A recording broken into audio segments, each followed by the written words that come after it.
감사합니다. 오늘은 하나님을 향한 마음, 하나님을 향한 마음이라는 제목으로 하나님의 말씀 함께 나누도록 하겠습니다. 오늘 보면은 솔로몬이 성전을 건축하고 나서 언약궤와 성막 안의 모든 기구들을 옮기는 과정과 또 이스라엘 백성의 성전을 건축하게 된 이유에 대해서 이제 솔로몬이 연설하는 장면이 이제 8장 1절에서 21절의 말씀입니다. 우리가 알고 있는 것처럼 하나님은 성전의 화려함과 또 웅장함 때문에 그 성소 안에 거하시는 것이 아닙니다.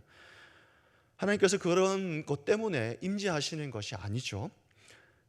성전이 금으로 되어 있다고 해서 재물을 수없이 많이 들었다고 해서 화려한 그 백향목의 그 향이 너무나 아름다워서 만들어졌다고 해서 그곳에 하나님께서 거하시는 것이 아닙니다.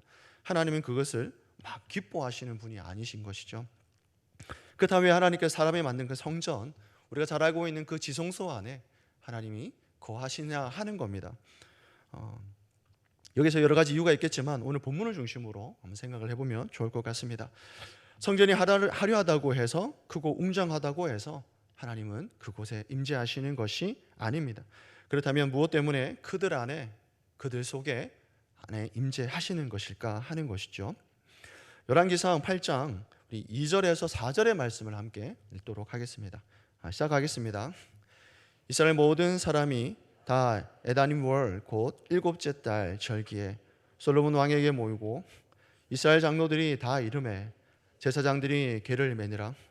여호와의 궤와 회막과 상막 안의 모든 거룩한 기구들을 메고 올라가되 제사장과 레위 사람이 그것들을 메고 올라가매.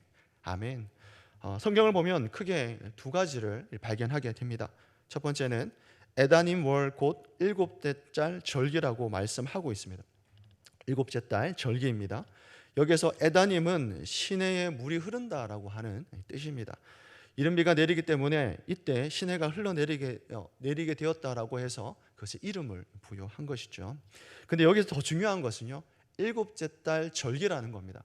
일곱째 달 절기. 성전이 완공이 된 것은요, 솔로몬 통치 제11년 8월이었고 성전을 봉헌한 것은 이듬해 7월이었습니다. 그렇다면 왜 성전 봉헌식을 하는데 11개월이라는 시간이 더 필요했을까 하는 것이죠. 성전이 미흡해서 그런 것보다는 학자들마다 견해가 있겠지만 일반적으로 보는 것은 솔로몬이 초막절에 맞춰서 성전 봉헌식을 하기를 원했다라는 겁니다. 7월에 보통 초막절을 지내지 않습니까? 장막절이라고 해서. 그렇다면 왜 이 날이어야 할까? 초막절은 이스라엘 백성이 광야 생활 가운데 그 하나님의 은혜를 기억하면서 장막 생활을 하는 날입니다. 7일 동안 집이 아닌 초막에서 지내면서 지켰던 절기였습니다. 그리고 매 7년에 초막절마다 하나님께 다시 이스라엘 백성들이 나아와서 하나님 말씀이 선포되어지고 거기서 다시 우리가 하나님 앞에 다시 섬기겠습니다. 하나님, 우리가 이렇게 살겠습니다라고 다시 헌신하는 그런 날이기도 합니다. 신명기 31장 10절과 11절을 보게 되면 이런 말씀이 있습니다. 모세가 그들에게 명령하여 이르시기를 매 7년 끝해 곧 면제년의 초막절에 온 이스라엘이 내 하나님 여호와 앞 그가 택하신 곳에 모일 때에 이 율법을 낭독하여 온 이스라엘에게 듣게 할지니라. 아멘. 솔로몬은 성전을 봉헌을 이스라엘 백성이 다시 하나님 앞에 다시 헌신하기를 바라는 그러한 맞췄기 때문에 그 시기에 맞췄다라고 하는 것입니다. 그리고 또 하나 발견하는 것은요, 둘째는 제사장과 레위 사람이 언약궤와 성전 모든 기구들을 메고 올라갔다라고 하는 겁니다. 메고 올라갔다라고 하는 것인데 이것이 뭐가 그렇게 대단한 것이냐라고 할 수는 있는데 민수기 4장 15절을 보게 되면 이런 말씀이 있습니다. 레위인의 직무에 대한 이야기입니다. 레위인의 직무에 대해서 말씀을 해주는데 진영을 떠날 때에 아론과 그의 아들들이 성소와 성소의 모든 기구 덮는 일을 마치거든 고앗 자손들이 와서 맬 것이니라. 그러므로 성물은 만지지 말라. 그들이 죽으리라. 해막 물건 중에서 이것들은 고앗 자손이 맬 것이요. 지금 제가 고앗 자손만 얘기했지 무라리 자손도 있고 다른 자손들, 이 레위 자손들도 많이 있지 않겠습니까? 그들이 항상 메고 가야 됐습니다. 근데 만약에 매지 않았을 때 어떻게 됐을까요? 다 죽게 됩니다. 여호수아서 3장 13절을 보더라도 온 땅의 주 여호와의 궤를 맨 제사장들이 발바닥이 요단물을 밟고 멈추면 요단물 곧 위에서부터 흘러내리던 물이 끊어지고 한 곳에 쌓여 서니라 라고 말씀을 합니다. 여기에서도 제사장들이 하나님의 법궤 언약궤를 메고 갔다라고 하는 것이죠. 여호와의 언약궤와 성막, 그러니까 성막 안의 모든 기구들은 메고 올라가야 되는 겁니다. 만약에 메고 올라가지 않을 때 어떻게 되겠습니까? 죽게 되는 것이죠. 이것을 우리가 잘 알고 있는데 아비나답의 아들 사무엘상에 보게 되면 나오는 내용입니다. 아비나답의 아들 우시와 아요가 하나님의 법궤죠, 언약궤를 수레에 싣고 가다가 흔들려서 그걸 손으로 받치다가 그 자리에서 즉사한 일들이 있었습니다. 죽게 된 일인 것이죠. 근데 이것들을 우리가 살펴봤을 때 지금 오랜 시간이 지났지 않습니까? 근데 오랜 시간이 지나고 났는데 그들이 하나님의 법궤와 그 성전에 있는 기구들을 옮겨가는 데 있어서 그것을 기억하고 있다라는 겁니다. 이것들을 볼 때 이들의 하나님 말씀에 순종하고자 하는 그러한 마음들이 담겨져 있다라고 하는 것이죠.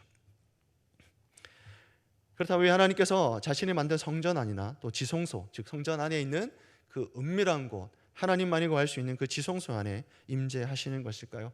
그렇습니다. 솔로몬이 초막절에 맞춰서 성전 봉헌식을 드리기를 원했다라는 것, 또 제사장과 레위 사람들이 언약궤와 그리고 모든 성전 기구들을 메고 올라가는 과정을 볼 때 그들이 얼마나 하나님 말씀에 순종하려고 했는지, 그들이 하나님을 향한 마음이 어떠했는지를 잘 알 수 있다는 것입니다.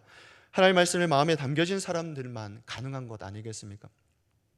하나님을 향한 마음이 그 마음이 있기에 이들이 철저하게 그렇게 드리는 것이죠. 이들의 마음이 하나님을 향해 있기 때문에 하나님께서 그들 가운데에 성전 안 지성소에 임재하신 것입니다. 성전의 규모나 아름다움이 중요한 것이 아니라 하나님을 향한 마음에 있다라는 것입니다. 때로는 교회가 화려하지 않아도, 화려한 조명이 아니어도, 조명이 웅장하지 않아도 하나님을 향한 마음만 있다면 교회 안에 화려함이 아니더라도 이 소박함도 그런 환경에서도 하나님으로만, 즉 하나님의 존재로만으로도 충분하지 않겠습니까? 오늘 우리의 예배는 어떻습니까? 우리는 하나님으로만 이미 놀라움을 경험하고 있습니까? 하나님 자체로만, 그 존재만으로도 우리는 이미 충분하지 않겠습니까? 그것으로만 우리가 만족하고 있을까? 그냥 하나님 존재 자체가 감격이 됩니까? 감격이 되어야 되는데 때로는 그 외의 것들을 찾아가지는 않는가 하는 것이죠. 열왕기상 8장 17절과 우리 18절을 함께 우리 읽도록 하겠습니다. 17절과 18절입니다. 함께 읽겠습니다. 내 아버지 다윗이 이스라엘의 하나님 여호와의 이름을 위하여 성전을 건축할 마음이 있었더니 여호와께서 내 아버지 다윗에게 이르시되 내가 내 이름을 위하여 성전을 건축할 마음이 있으니 이 마음이 내게 있는 것이 좋도다. 아멘. 다윗은 성전을 직접 건축하지 못했지만 하나님께서 이렇게 말씀을 합니다. 네가 내 이름을 위하여 성전을 건축할 마음이 있으니 이 마음이 내게 있는 것이 좋도다. 하나님께서 성전을 건축하고자 하는 다윗의 마음을 보시고 그것을 좋다라고 말씀하셨습니다. 이 좋다라는 어휘는 창세기에 하나님께 보시기에 좋았다라고 하는 그 언어와 동일합니다. 하나님께서 다윗에게 받으신 것은 그 어떤 것보다도 그의 마음이었다는 것이죠. 하나님은 우리의 마음의 중심을 살피시고 그 중심을 잘 아시는 분이십니다. 우리의 마음은 어디를 향하고 있습니까? 무엇 때문에 우리의 마음이 분주해 있습니까? 하나님은 우리의 중심과 우리의 마음을 보시는 분이십니다. 제가 청년 사역을 할 때 때로는 저희가 수련회를 하지 않습니까? 수련을 하다 보면 뭐 재정 때문에 그럴 수도 있겠지만 수련을 하다 보면 이제 여러 가지 장소들을 이렇게 보게 됩니다. 그러면 임원들을 데리고 제가 이제 포항에 있는 곳이나 뭐 여러 다 찾아다니는데 제가 이제 원하는 곳이 하나가 있습니다. 본당이 조금 좁아야 되고 너무 크면 안 되는, 그래서 딱 한 70명이 모이거나 80명이 모이는데 완전히 빽빽한 곳 있지 않습니까? 빽빽한 곳에 그러면서 임원들이 항상 이렇게 지금 목사님 너무 좁다고. 그러면 제가 아니라고, 딱 충분하다. 그 이유가 있습니다. 제가 좀 옛날 감성이 있다 보니까 옛날에 저희가 기타 하나를 가지고 하나님을 찬양했던 그런 때들이 있지 않겠습니까? 화려한 뭐 음향이나 뭐 어떤 조명이나 그런 마이크가 없다 하더라도 그냥 기타 하나 들고 그 둘이 이렇게 모여 앉아서 한 열댓 명 같이 모여 앉아가지고 찬양도 옛날 찬양 있지 않습니까? 옛날 찬양 그렇게 부르면 지금처럼 너무 아름다운 찬양들이 많지만 그때만큼은 아니었지만 그때 그냥 보통 찬양을 하면서도 막 그렇게 하나님을 반주가 하나도 없을 때 기타 하나를 가지고 기도를 뜨겁게 했던 그 시절들 그런 감성들이 많이 남아 있거든요. 그렇다 보니까 때로는 그 청년들에게 그런 마음을 제가 좀 주고 싶었던 것이 있습니다. 그래서 아우리치 할 때나 그럼 애들이 막 너무 좁다 그러고 이거 악기가 안 들어갈 것 같습니다. 피아노가 없을 것 같습니다. 이런 말들을 많이 하게 됩니다. 그럼 제가 꼭 이제 농담조로 우리 기타 하나 가지고 한번 해보자 이렇게 얘기하거든요. 그럼 아이들이 이렇게 고개를 절레절레 하게 됩니다. 저 안에 이제 그런 게 있어서 그런 것 같습니다. 때로는 우리에게 이런 아날로그 같은 느낌도 있어야 되지 않겠습니까? 때로는 화려한 조명도 필요하겠고 이거 음량도 좋은 거 바꾸는 거 좋은 것 같습니다. 이거 나쁘다는 건 아닌데 때로는 우리는 하나님으로만 그 하나님 한 분만으로만 충분했던 때가 있지 않겠습니까? 아무것도 없어도 아무것도 내게 존재하지 않아도 때로는 그분만으로 인하여 충분했던 때로는 홀로 앉아서 하나님을 예배하고 찬양했던 그때에 그것이 오늘 우리에게 필요한 것 아니겠습니까? 우리의 마음은 저와 성도님의 마음은 오늘 어디를 향하고 있습니까? 뭐 때문에 우리의 마음이 분주합니까? 오늘 하루 하나님 한 분에게만 마음을 드리는 저와 성도님 되시기를 주 예수 그리스도 이름으로 축원합니다. 아멘. 기도하시겠습니다. 지금도 사력 사시는 하나님 감사와 찬양을 올려드립니다. 날마다 새벽을 깨우고 기도하는 당신의 백성의 삶을 축복하여 주옵소서. 우리 마음의 중심이 항상 하나님만을 보게 하여 주시기를 소망합니다. 복잡하고 분주함 가운데 있더라도 때로는 답답하고 때로는 어떤 문제로 인하여 마음이 빼앗기는 일들이 없도록 하나님 우리의 중심을 붙잡아 주옵소서. 하나님으로 만족하고 기뻐하는 삶으로 인도하여 주옵소서. 저들의 앞날과 자녀들에게 복을 더하여 주시고 늘 은혜 가운데에 인도하여 주옵소서. 감사와 찬양을 올려드리며 예수 그리스도의 이름으로 기도드리옵나이다.